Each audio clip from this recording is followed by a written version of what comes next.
kalau my friends perhatiin di antara emiten-emiten perkapalan, Samudra Indonesia ini juga mengalami peningkatan, terutama dari akhir tahun lalu ya. Kalau my friends perhatiin, momentumnya terus berlanjut.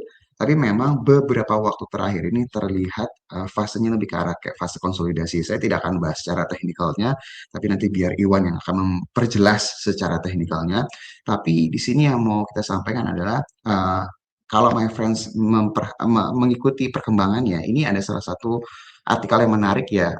Di sini disebutkan bahwa ekspektasi dari manajemen SMDR di tahun 2026 itu akan seperti apa.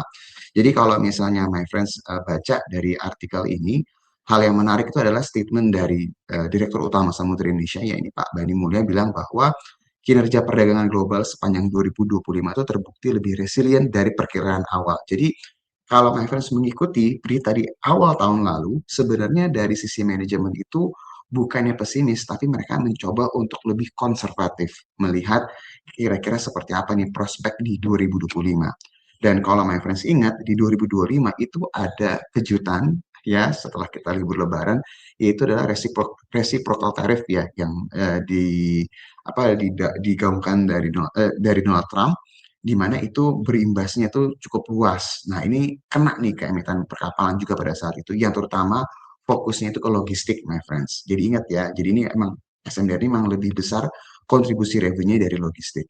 Nah, kalau my friends perhatiin, ketika manajemen itu melihat bahwa 2025 itu lebih konservatif, tapi ternyata di luar ekspektasi lebih bagus dibandingkan dari estimasi awal nih, my friends.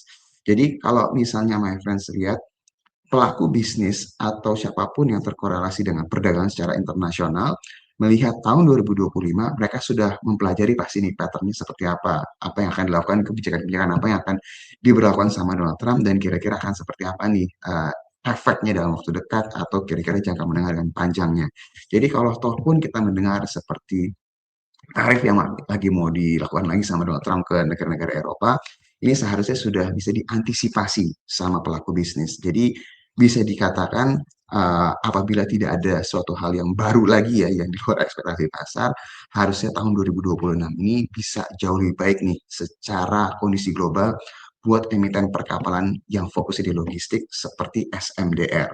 Dan kalau misalnya my friends lihat juga SMDR ini juga fokus ekspansi ya. Jadi setelah tahun 2022 mereka itu mencatatkan laba dan revenue tertinggi sepanjang masanya, itu mereka terus, revenue tertinggi sepanjang masanya, itu mereka terus melakukan ekspansi. Jadi harusnya kalau misalnya my friends perhatiin ya, emiten perkapalan itu kalau mereka ekspansi, mereka beli kapal, itu bukan berarti beli kapal langsung datang kapalnya besok, nggak ya, itu butuh waktu beberapa tahun ke depan baru sampai kapalnya bisa di-deliver nih. Jadi harusnya hasil ekspansi yang sudah mereka lakukan beberapa tahun terakhir dan juga melihat tahun 2026 secara global sudah bisa lebih diantisipasi sama pelaku bisnis, seharusnya emiten perkapalan yang fokusnya di logistik ini bisa lebih bagus nih performanya dibandingkan tahun lalu. Dan ingat bahwa SMBR juga akan dapat imbas dari operasional pelabuhan Patimban, di mana kita akan melihat hasilnya akan lebih kelihatan nanti di akhir tahun 2026 ini. Jadi untuk my friends yang mungkin punya emiten ini atau lagi bertanya-tanya kenapa ya kok nggak naik-naik, harus agak cukup bersabar sedikit, tapi seharusnya momentumnya masih on track dan tesisnya masih on track juga nih untuk SMD. Jadi harapannya masih bisa ke arah positif nih secara pergerakan.